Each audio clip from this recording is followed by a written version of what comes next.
2026မှာစမတ်ဖုန်းတွေဟာတမန်ဆက်သွယ်ရေးကိရိယာတွေသာမဟုတ်တော့ဘဲလူတွေရဲ့ဂုဏ်သိက္ခာခမ်းနားမှုနဲ့အထူးဆန်းတွေကိုကိုစားပြုတဲ့အမှတ်တရတွေဖြစ်နေပါပြီ။အခုတစ်ခါမှာတော့ကမ္ဘာဈေးကြီးဆုံးမိုဘိုင်းဖုန်း10လုံးကိုတင်ဆက်သွားမယ်ဖြစ်ပါတယ်။နံပါတ်10ကတော့ Zoomi Tree ဖို့ model ဖြစ်ပြီးတန်ဖိုးအားဖြင့်American $2640 ဖြစ်ပါတယ်။ Zoomi Tree ဖို့ဒီဇိုင်းဟာအဆင့်မြင့်တောက်ပါတဲ့နည်းပညာတွေနဲ့ပြုလုပ်ထားပြီးစမတ်ဖုန်းရဲ့ထူးဆန်းတဲ့တန်ဖိုးကိုခန်းစားစေပါတယ်။နံပါတ်9ကတော့ Huawei Mate X10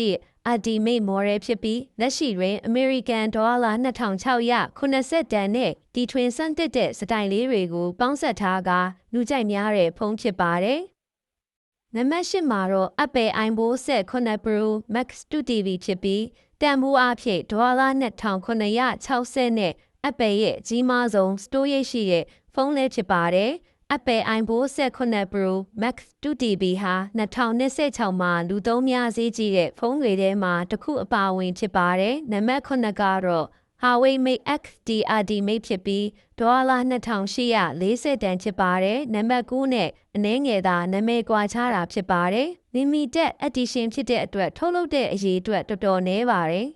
။နံပါတ်6မှာတော့$3000တန်ဖြစ်တဲ့ Huawei Mate X-T2 ဖြစ်ပါတယ်။ Huawei Mate X-T2 ဟာအဆင့်မြင့်နည်းပညာတွေနဲ့ထုတ်လုပ်ထားပြီးထူးခြားဆန်းသစ်တဲ့ဒီဇိုင်းနဲ့ပေါင်းစပ်ထားကအာရှနိုင်ငံတွေမှာလူကြိုက်များတဲ့ဖုန်းလေးဖြစ်ပါတယ်။နံပါတ်5မှာတော့$4210တန် iQOO OOC 11 Turbo Pro ဖြစ်ပြီးဂိတ်စောရန် Turbo Battery အားသွင်းစနစ်ပါဝင်တဲ့ဖုန်းလေးဖြစ်ပါတယ်။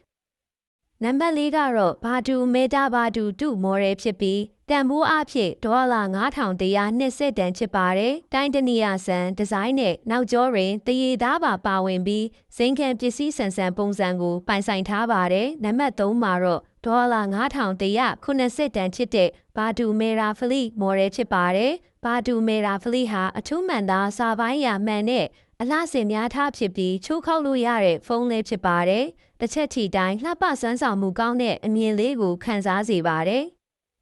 နံပါတ်1မှာတော့$5980တန်ဖြစ်တဲ့ Zoomi Redmi K20 Pro စီကနေချာ Edition ဖြစ်ပါတယ်။ရွှေတယ်နဲ့စိန်များအလှဆင်ထားတာဖြစ်ပြီးအစွမ်းထက်ဇိမ်ခံဖုန်းလေးဖြစ်ပါတယ်။နံပါတ်2မှာတော့ Zadu Ion Flip ဖြစ်ပြီးတန်ဖိုးအားဖြင့်$5900ဖြစ်ပါတယ်။မြန်မာငွေနဲ့ဆိုရင်340ဝန်းကျင်ခန့်ရှိနေဖြစ်ပါတယ်။ရှားပါသတ္တုနဲ့ပလတီနာတွေနဲ့ပေါင်းဆက်ထုတ်လုပ်ထားတာဖြစ်ပြီး2026မှာတော့စမတ်ဖုန်းတွေရဲ့အမြင့်ဆုံးဈေးနဲ့အကြီးဆုံးသင်္ကေတအဖြစ်တည်ရှိနေပါတယ်။